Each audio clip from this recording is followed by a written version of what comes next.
বিগত আওয়ামী লীগ সরকারের চেয়ে অন্তর্বর্তী সরকার সংখ্যালঘু জনগোষ্ঠীকে বেশি নিরাপত্তা দিতে পারছে বলে মনে করছেন বাংলাদেশের 64% মানুষ।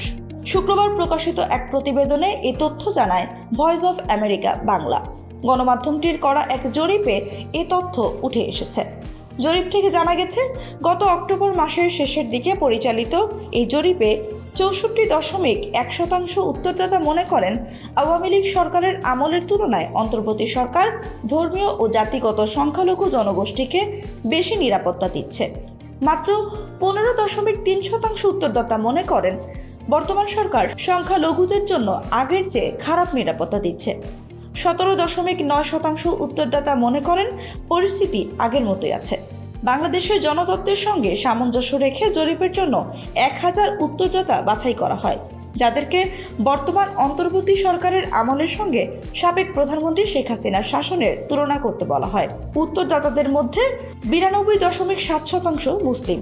উত্তরদাতাদের মধ্যে অর্ধেকের একটু বেশির বয়স 34 বছর বয়সের নিচে। উত্তরদাতাদের প্রায় 1/4 শহুরে মানুষ। এতে আরও উল্লেখ করা হয়, গত 5 আগস্ট আওয়ামী লীগ সরকার পতনের পর বিভিন্ন গোষ্ঠীর মধ্যে যে প্রতিশোধ প্রবণতা দেখা যায়, তার বড় এক ধাক্কা গিয়ে পড়ে দেশের ধর্মীয় সংখ্যালঘু, বিশেষ করে সনাতন ধর্মাবলম্বী বা হিন্দুদের উপর। দেশের বিভিন্ন স্থানে সংখ্যালঘুদের বাড়িঘর, ব্যবসা প্রতিষ্ঠান ও ধর্মীয় স্থাপনাগুলোতে ভাঙচুর, অগ্নিসংযোগের ঘটনা ঘটে। বাংলাদেশের মানবাধিকার কর্মী নূর খান বলেন, আমরা দেখেছি সংখ্যালঘুদের রাজনৈতিক সম্পৃক্ততার কারণে তাদের উপর আক্রমণ হয়েছে, আবার শুধু সংখ্যালঘু হওয়ার কারণেও তাদের উপর আক্রমণ হয়েছে।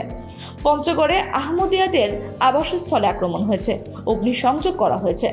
বাংলাদেশের সংখ্যালঘুরা যে বরাবরই ঝুঁকির মধ্যে থাকে সেদিকে ইঙ্গিত করে আন্তর্জাতিক মানবাধিকার সংগঠন হিউম্যান রাইটস ওয়াচের দক্ষিণ এশিয়ার পরিচালক মীনাক্ষী গাঙ্গুলি তিনি বলেন, কোনো সরকার সংখ্যালঘুদের অধিকার রক্ষার জন্য খুব একটা কিছু করে না।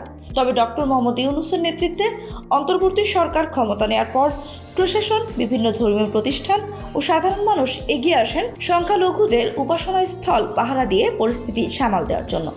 সম্প্রতি অন্তর্বর্তী সরকার গঠিত গুম কমিশনের একজন সদস্য নূর খান গণমাধ্যমটিকে দেয়া সাক্ষাৎকারে তিনি বলেন, বেশ কিছু দৃষ্টান্তমূলক পদক্ষেপ আমরা লক্ষ্য করেছি সাধারণ মানুষের তরফ থেকে, রাজনৈতিক দলের তরফ থেকে এবং ধর্মীয় গোষ্ঠীর তরফ থেকে।